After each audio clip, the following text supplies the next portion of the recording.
far more that goes into being a professional athlete than being a college athlete. So many differences that people don't realize. It's not just about playing football and getting paid to do it. There's a lot of things that you have to deal with. That's a quote from Robert Griffin III. There are around 400,000 students that participate in athletics in college. I got that from bestcollegesonline.com. Three main points to talk about when deciding if college athletes should be paid. Why should college athletes be paid? Why shouldn't college athletes be paid? And how much the NCAA and schools make off athletic programs. Winning athletic programs can bring fame and make more people want to attend that university. College athletes spend more than 40 hours a week at practice and training. I got that from businessinsider.com. Division I baseball players spend 42 hours a week practicing. I got that from businessinsider.com too. Basketball players spend around 40 hours a week. I got that from businessinsiders.com too. Football players spend the most at around 43 hours a week. Scholarships. Full ride scholarships aren't very likely for many athletes to receive. College athletes' chances of getting a scholarship aren't very high. There's also a rule that states that any NCAA athlete that is under a scholarship are prohibited from having a job. Most athletic scholarships barely cover tuition, leaving students to pay for room and board and books and fees. Only 85 scholarships can be given out in Division I football per school a year. I got that from NCAAstatisticsbrain.com. Division I baseball can only give out 12. Division I softball can only give out 12 scholarships a year too. Division I's men's basketball can give out 13 scholarships. Women's basketball can give out 15. Those aren't full ride scholarships either. Those can range from anywhere from paying your tuition all the way to a full ride or just a few $1,000s. It just depends on the athlete. About 250,000 high school seniors play basketball every year, but only about 12,000 of those seniors will receive a scholarship to play basketball at the collegiate level. The average athletic scholarship for basketball and football is around $10,400. Outside of football and basketball, the average is about $8,700. I got that from bestcollegesonline.com. Now that we know why college athletes should be paid, let's look at why they shouldn't be paid.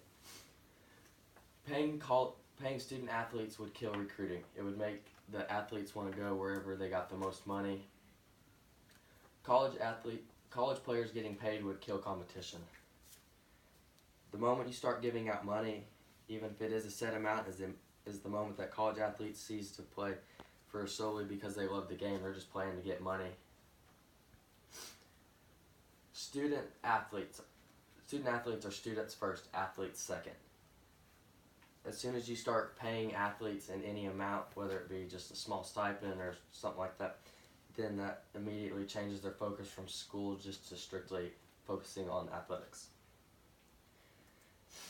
The average student spends about 30 hours a week doing classwork, homework, projects, and stuff like that. Plus, on top of 40 hours of practice and training, that make it hard for them to have a job or do anything else other than practice and go to school. Athletes may not be able to do internships if they are getting paid because they're just going to focus on football or basketball, just focus on whatever their sport is, instead of worrying about their degree and going to college and making good grades.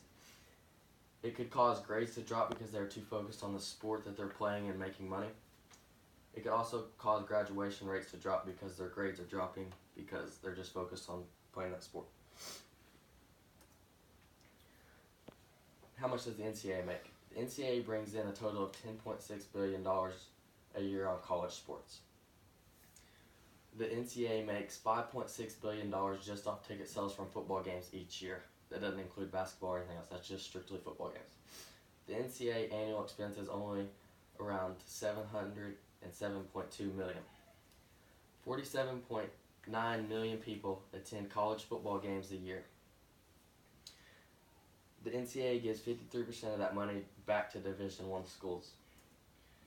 This is a chart showing how the NCAA distributes their money. They distribute 51% to Division I schools. They distribute 4% to Division II schools. 3% goes to Division III schools. They distribute an additional 13% to a team that wins a championship. 19% is distributed to programs and national office services.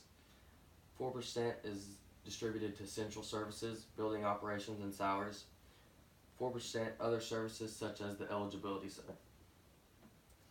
How much does the school make off college athletic programs? Schools are making $15.2 million just off football and Division I. Schools are making $10.1 million just off men's basketball in Division I. This is a chart to show how much money is spent on advertising. They're spending $1 million just on NCAA men's basketball over the NFL.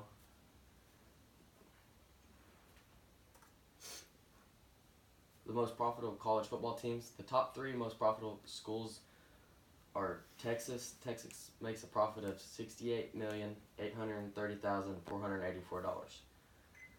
Georgia makes a profit of $52,529,885. Penn State makes a profit of $50,427,645. Conclusion. There are a lot of reasons why college athletes should be paid and shouldn't be paid. I think they should be paid in some form or another, whether that be their college paid for or a stipend of some sort. College athletes spend a lot of time practicing and training to play sports. They deserve some sort of payment for the time they spent doing that. Athletic programs are a huge market for the NCAA and college schools. Winning athletic programs can bring fame and make more people want to attend that university. I thought that was interesting.